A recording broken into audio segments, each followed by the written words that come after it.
Mr. Prime Minister, thank you so much for taking the time. Really appreciate it. So obviously, it's an incredibly busy time. I want to start by getting your impression of where we are in the war. How close are we to the end of the war? Where do things stand in terms of the negotiations right now? I think we're close to the end of the war, though we're not there yet. We were attacked on October 7th, exactly 2 years ago, less one day. And it was a horrible thing. It was the worst atrocities committed on Jews since the Holocaust, and everybody thought Israel was doomed. 2 years later, we've smashed the Iran axis, smashed most of its proxies. Hamas, not finished yet, but we'll get there. Hezbollah, Syria is gone. Smashed also Iran's nuclear and ballistic missile program. Still there, but it rolled it really back with President Trump's help. And the Houthis, who are threatening the entire world and maritime shipping. So Israel emerged from this horrible day as the strongest power in the Middle East. But we still have things to do to complete the victory. What started in Gaza will end in Gaza with the release of 40 of our hostages, 46 actually, 20 are alive, and also the end of Hamas rule and its territory in Gaza. And you suggested, of course, that Hamas can do it the easy way or they can do it the hard way. That's the same thing that the President of the United States has suggested. It is pretty incredible what President Trump has attempted to broker here and swiveling the entire world against Hamas, where so much of the world was aligning in favor of many of the priorities that Hamas was promoting a week and a half ago. Well, I think that's a very important reversal because it really says to the entire world, here are these people. They're they held over 250 innocent people hostage. Grandmothers, grandchildren, Holocaust survivors. Who the hell holds these people hostage? And they're trying to basically blackmail Israel and the entire world to get their terms. So I think the fact that he turned the tables, we did that together, I think that's important. And I thought it was a very important thing to say, hey, release those hostages, end Hamas rule. Let's get on with the task of pursuing an expanded peace, which I think would be possible once this thing is done. Now, speaking of the end of the war, obviously we've seen an enormous shift in public opinion, particularly in the United States, against Israel, rising antisemitism as a facet of that. And that has raised a lot of questions for Americans about the relationship between America and Israel. The Vice President of the United States, J.D. Vance, gave a fascinating speech back in May of 2024 at the Quincy Institute, where he took kind of a hard-nosed look at the relationship between the United States and Israel. And the case that he made for the relationship between the United States and Israel was based on what he called America First interest, the idea that Americans come first in America's own interest, which of course is true. And then he also suggested that the reason that the America-Israel relationship was vital was for two reasons. One was the defense mechanism, the sharing mechanism between the United States and Israel. And the second was Israeli self-sufficiency. And I want to ask you about sort of both prongs of that, starting with explain to Americans, why should it matter whether America maintains a strong alliance with Israel in defense terms, in tech terms? And then second, what is the future of Israeli self-sufficiency, particularly in terms of military assistance, given the amount of help that America has provided during this last war? Well, let me first start with the America First. That's a natural position. It would be unnatural to have a different position. But America First doesn't mean America alone, because all countries need allies. Superpowers need allies. China has allies. Russia has allies. And if you're without allies who may develop the technologies that are needed for your defense, or the technologies that are needed for your offense, or the intelligence to save your lives, why forfeit yourself of these allies? The problem that you've had over the years, the United States, is that you didn't have these allies pulling their weight. And Israel is an ally. It's a fighting ally that pulls its weight. Not only that, not only do we fight, we don't ask for Americans to bring boots on the ground. We've done the job of defending ourselves pretty well, I'd say, over the last 77 years. But it's not only that. We've also defeated enemies who are your enemies who are trying to develop intercontinental ballistic missiles armed with nuclear warheads to attack your cities. That's what Iran was doing. We just knocked out Iran. Also with, as I said, with President Trump's very judicious and pointed assistance. It didn't start World War III. Didn't require, thousands of Americans to die or to go to Tehran. No. We had exactly the right alliance in which we shared the labor, and we achieved this neutralization of Iran, which could blackmail every American city. People probably don't believe it, right? I don't believe it. We're far away, right? No, you're not. Iran is developing now ballistic missiles that are intercontinental ballistic missiles for 8,000 kilometer range. What does that mean? They add another 3,000 kilometers, and they've got under their atomic guns, in New York City, in Target, Washington, Boston, Miami, Mar-a-Lago. Okay? So that is a very great danger. You don't want to be under the nuclear gun of these people who are not necessarily rational and who chant death to America. So I think Israel has played a very important part in pushing that threat away. But the other thing is the technologies. You know, Iron Dome, Israel developed it, share it with America. Arrow missiles, they shoot these missiles from the sky way, way up in altitude, developed by Israel, co-shared with America. The same thing with Trophy. That's a system to protect your tanks. Okay? So if somebody shoots anti-tank weapons at them, saves the tanks. These are very important weapons on the battlefield. That's defensive weapons. What about offensive weapons? Well, I can tell you we shared it with America, but I can't share it with you. Okay? The most advanced offensive weapons on the planet, things that none of the superpowers have, developed by Israel, shared with America. That's very important because, you know, you have to be strong. Everybody understands that. That's what President Trump says, and he says it correctly. Peace through strength. You got to be strong in order to get the peace. So Israel helps with offensive and defensive technologies, but also Israel helps with intel. Did you hear what General Keegan said? Familiar with this stat? I'm not. No? Well, he said, you know, the fact that Israel gave us the intelligence saved so many lives that I'd need, he said, 5 CIAs to give us what Israel gave us. That valuable intelligence. He was head of U.S. Air Force intelligence. It's true. We share everything we know, and we've saved a lot of lives. They try to shoot down planes with Americans in them. ISIS, we gave intelligence to prevent that. And so many other countless instances. So offensive weapons, defensive weapons, intel, and there's much more to come because we're developing very rapidly our arms and defensive industry and our intelligence services. And what we have, you have. So the second prong of the vice president's statement related to Israeli self-sufficiency. So he was in that speech distinguishing between Ukraine and Israel. And obviously the United States has provided significant material aid and foreign aid to Israel in the middle of what is an existential war on 7 fronts for the state of Israel. But what is the plan for Israeli self-sufficiency going forward? It's a question a lot of Americans are asking. That's not a question they're asking only. It's the one that I'm committed to. That is making Israel as fully self-sufficient as possible, as we made it in the economy. You know, when I first became prime minister in 96, I went to the U.S. Congress, a joint session, and I said, Israel has come of age economically. I shifted Israel to a free market economy. We can support ourselves. Thank you, America. A deeply felt thank you for the economic aid you've given us. We're going to phase it out. We don't need it. Now I'm telling you that we can achieve military self-sufficiency. And that's a goal that we're doing really to transform the Israeli defense industry, just a quantum level jump, to be able to be self-sufficient, to share with America the extraordinary developments that we have, and they are absolutely extraordinary. Again, I can't share that with you, but we will share it with the United States. So Israel is the one fighting ally you have that is able to defend itself by itself, but also shares with you the products of our technical capacities and sometimes technical and intelligence genius. And we're happy to do it because we believe in America. We think America is the hope of the world, and we do whatever we can to strengthen our alliance. And by the way, that's coming to an AI. Let's talk for a moment about President Trump. Obviously, President Trump is the most pro-Israel president in the history of the United States, bar none. There are no close competitors. I wonder if you want to talk a little about the relationship that you personally have with President Trump, which is obviously in public quite warm.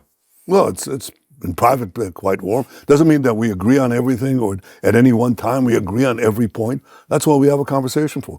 You have that in your family? A lot. Yeah? You want to see who wins out? Your wife. My wife, always. Yes. Well, in this case, it's not a husband and wife situation. It's a question of partners. We're the junior partner.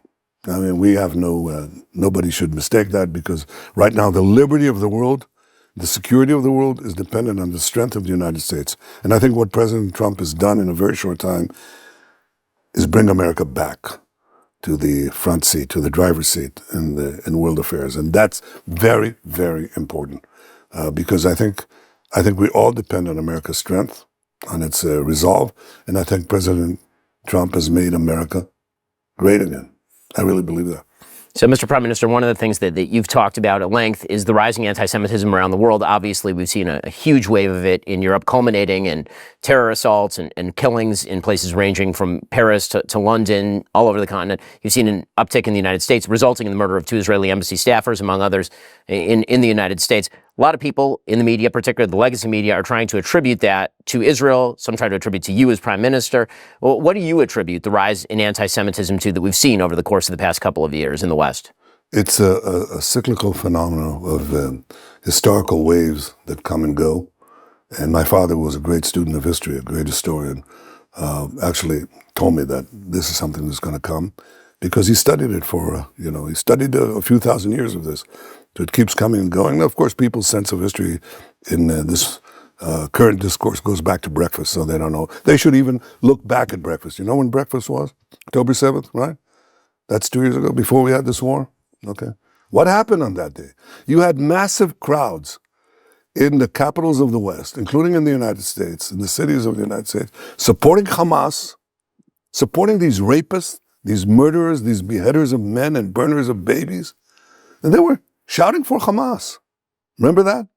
That was before Israel did anything. We couldn't even get to the point where we defended ourselves. It took us a while. So it's not related to that. It's related to an underlying hatred of Jews that permeates the centuries, unfortunately. And there are only 2 things that I'd say about it. It's been a constant phenomenon of Jewish life over the millennia to have these horrible, horrible lies perpetrated about Jews, these vilifications. We poison the wells, we drink the children, the blood of children, and all sorts of crazy things. And that's repeated today. That's not new.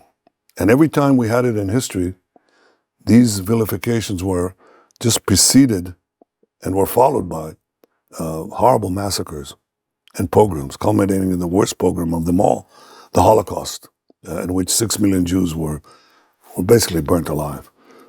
So what's new is that today we may not be able to fend off the vilifications, but we can fend off the physical attacks on us, as we've done since October 7th, and actually turn the tables and become victorious, even monumentally victorious over our enemies. That's what's changed.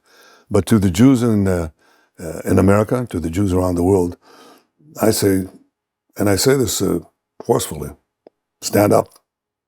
Be proud of the fact that you belong to this incredible people who've resisted all the horrors that human nature can deal to other people. We've stood it. We've withstood time. We've stood these assaults. Stand up and be proud and defend yourself against these vilifications. Don't cower. People respect those who respect themselves. And we are an integral part of Western civilization. Israel is an integral part of Western defense and American defense. Stand up and be proud. Don't bend. So let's talk about where Israel is in the region now. So obviously, in the wake of the last 2 years, as you've mentioned, when this war began, Israel was facing a serious threat on its northern border from Hezbollah, which is armed with up to 200,000 rockets and targeted missiles. You had Iran, which was threatening full-scale attacks on Israel, which it attempted a couple of times over the course of the last couple of years. You had attacks that were happening in the so-called West Bank, Judea and Samaria. You had, obviously, the threat of Hamas in the south. You had the Houthis in Yemen. You had a multi-front war. 2 years later, Israel is essentially bestride large swaths of the Middle East. It's the predominant military power in the region. So a lot of people are asking what comes next, because there was a lot of hope before October 7th that the Abraham Accords were going to be expanded, that more nations were going to come in. There was going to be a broadening of the relations between Israel and its Arab neighbors in the same way that President Trump was able to open that aperture up with regard to the UAE and Bahrain, for example. Well, what do you think comes next here? I think we can expand the Abraham Accords. I think we can have more peace agreements. I think we can have them not only in the Middle East, but with the Islamic world beyond the Middle East. And there's some important Islamic countries with big Islamic majorities who are in touch with us. But I think first you have to finish the job. You have to finish the Gaza war, which I hope to do very soon, with President Trump's help. Let's get it over with. But We can't get it over with and leave Hamas there in power, aiming its rockets at us. That's not getting it over with. Getting it over with get all our hostages out, which is still before us. We haven't yet done it, and I hope we do, but it's not yet done. And then also get Hamas out of power in Gaza. Make sure that Gaza never again poses a threat to Israel or to the peace of the region and the world. And I think that's possible. If we do that, and I think we can, then I think we're going to expand peace a lot. On the domestic Israeli front, there's been a lot of attention paid to the divisions inside Israel well prior to October 7th. Obviously, there were riots in the streets, or at least large protests in the streets with regard to judicial reform for a year prior to October 7th. Those divisions, according to Yahya Sinwar's own words, actually led to what he thought of as an opening for October 7th to happen. A lot of people are fearful, who are friends of Israel, about internal divisions reasserting themselves in the state. What comes next internally? What are the bridges that need to be built inside the state? First, we have to identify a phenomenon that now permeates many states, and that is organized minorities, even very small minorities, that are mobilized with money, organization, NGOs that support them, and foreign governments that support them. And they can amass a crowd on the street, even thousands, sometimes tens of thousands, but out of many millions, okay? And wave the flags, wave their slogans, and you think the country is divided. That's not true. But it's happening it's happening in America. It's happening in Israel. It's happening in Europe. And it happens typically against, I would say against non-leftist governments. Somehow leftist governments are exempt from this, So this is a targeted political attack, well orchestrated in many countries. And you cut the funding and all this thing collapses. And the funding is in the hundreds of millions of dollars in Israel, for sure, maybe exceeding more than that. And so it creates an aura of total division and so on that is communicated, and then the mainstream media explains, the country is bereft. I'm just a minority. I'm sitting here alone. I don't have any support. I'm somehow hanging to power to stop my trial that is ongoing. Of course, people don't know that and can't be stopped. All this nonsense, is put forward, and people actually believe that there are these very strong divisions in Israel. See, before the war, when I identified this, I said to our enemies, the Arab countries, or the Hamas and other terror organizations, and Iran, I said, don't make a mistake. When the moment comes, we'll all stand together. Everybody will come and we'll fight you. And that's exactly what happened. So democracies don't mean total unity. They mean broad consensus, but not total consensus. Otherwise, it doesn't mean anything. And it also means that you're going to have this phenomenon of organized minorities, funded minorities, basically continue through the coming decades. I think that's a fact of life that we're going to have to overcome. But I feel the great majority of Israelis are united in the goals we want. We want to see hostages brought back. We want to see Hamas thrown out of Gaza rule. We want to make sure that Gaza is never again poses a threat to Israel. We know we have to make Israel strong. We know, and I know, that most Israelis support overwhelmingly my goal of military self-sufficiency, just as they supported my goal of economic self-sufficiency. And look what happened. Look at Israel today. It's there's nothing that is left of this socialist past that we had that was ridiculous. We were like a poor Eastern European communist country, and we're not there anymore because they accepted the idea of self-sufficiency, of living by our own means, of living by our ingenuity, innovation, enterprise. Same thing is happening now with the military side of our life. We're going to be self-sufficient. And that's going to be very good for Israel. It's going to be very good for the United States because the fighting ally that it already has will be supplanted, also will be even stronger because it will not only take care of ourselves, but give our great friend, the United States, the products of our ingenuity, which America deserves. America is the great bastion of freedom and ingenuity and enterprise, and Israel is its frontal position in the Middle East. Well, Mr. Prime Minister, I really thank you for the time. I know, obviously, you have a very busy day. It's a busy week and a lot is going on. So I really appreciate it, especially the day before the second anniversary of October 7th. It's a very somber time here in Israel, although we are going into a Jewish holiday. And so I really... Well, it's an important Jewish holiday, and Jews around the world have my warmest greetings for it. But it's also the October 7th massacre. We want to see our hostages home, and we're close to it, and I hope we get there. We're not there yet. But the other thing is that I think that we can all acknowledge and in some ways also celebrate the fact that we rose from the ashes again, and again became, from the pit of despair. We've become again the dominant power in the Middle East, perhaps stronger, much stronger than we were before. That's something I think that we can give thanks for. Well, thank you, Mr. Prime Minister, once again. Thank you.